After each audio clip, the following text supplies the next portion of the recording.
Hey there, good morning. I'm Dr. Mike here at Wigan Family Chiropractic Clinic. Good morning to everyone. I hope you've had a good weekend. And what I wanted to do was start the week by sharing some key facts about how our emotional health can affect the health of our spine and our nervous system. And one of the reasons I'm covering this topic this week over a few videos is I've realised that when we post videos on our Facebook page of my little girl, Avisa, the amount of people who like that picture, who post nice comments is very beautiful indeed. It's complimentary. And one of the things we recognise as chiropractors is that if you've got a bad back, if you've got a bad neck, if you've got a trapped nerve, you aren't just that bad back, you aren't just that bad neck, and you aren't just that trapped nerve. Those kinds of things, they don't just happen as a separate issue within your body. Whatever we have going on with our health, whether it's that bad back, that bad neck, or a trapped nerve, it's really it's a reflection of what's going on with us, and I'll try and explain what I mean by that. So, first of all, you're probably going to know intuitively that when you look at a lot of people, their emotional state affects the posture, right? Quite a lot. So if you think about somebody who's really stressed, perhaps they've got a great big to-do list, you'll see them walking around with their head, if you can see, stuck out like that, okay? Have you ever seen people with a head stuck? Sorry about the connection, folks. So if you meet people who've got the head stuck forwards like that, that's going to put huge strain on the muscles in the neck, That's better. And so here's the thing, if you came to me and you're the kind of person who sticks the neck right out because you're really, really stressed or for some other reason, I give you chiropractic care to your neck. If that pattern you have in your mind isn't addressed, if you carry on being stressed all the time, perhaps you're worrying about what you've done, perhaps you're worrying about what you need to get to.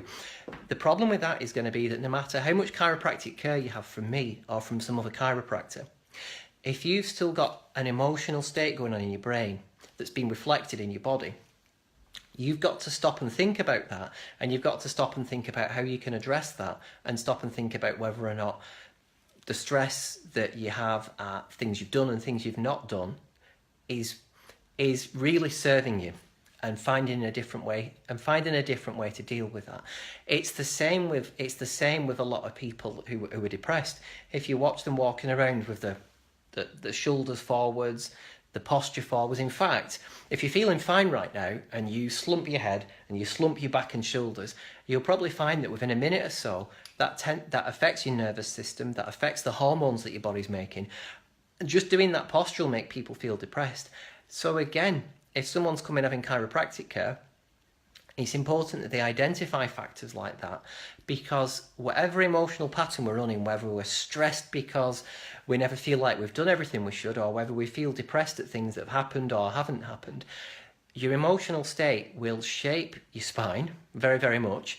You know, I can look at most patients and I can tell you what the dominant emotional state is, whether they're angry, whether they're stressed, whether they're happy and relaxed. And you can too when you think about it. It's just that I've had a lot more practice than most people, and I do it every day with people. So where I'm going with this is, when a patient comes to me and says, Mike, fix me, right? Okay, I have to say to that person, I can facilitate and help you do your own fixing, but being realistic, you've got to do your own fixing. And for a lot of people, we give them chiropractic care, the neck improves, the back improves, but then if they don't look at themselves and they don't take that time to spend on themselves and think, well, have I got a dominant emotional state that is going to be putting me into a bad shape and putting me out of shape? If people don't address that, the problem is going to keep coming back and coming back. So this is why you'll get a lot of people who say, I went to a chiropractor, it helped me for a week or two, but then my problem came back and it didn't fix me. In a lot of circumstances, that's because the person's emotional state is carried on, and whatever's going on between your ears affects your spine, affects your brain, affects your nerves, affects your hormones, affects your bladder, affects your stomach, affects your breathing, affects your blood pressure. I could go on and on and on and on and on. So we're going to come back to this topic this week, and we're going to look at some strategies that you can adopt if this sounds like you. Because look, it's lovely helping people with neck pain, back pain, trapped nerves.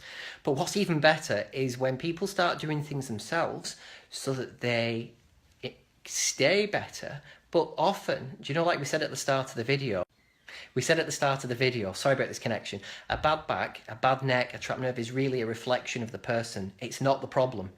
Whatever pain someone's feeling, whatever health problems they've got, are generally a reflection of what they think, what they do in terms of movement, what they eat. All of those things go into it.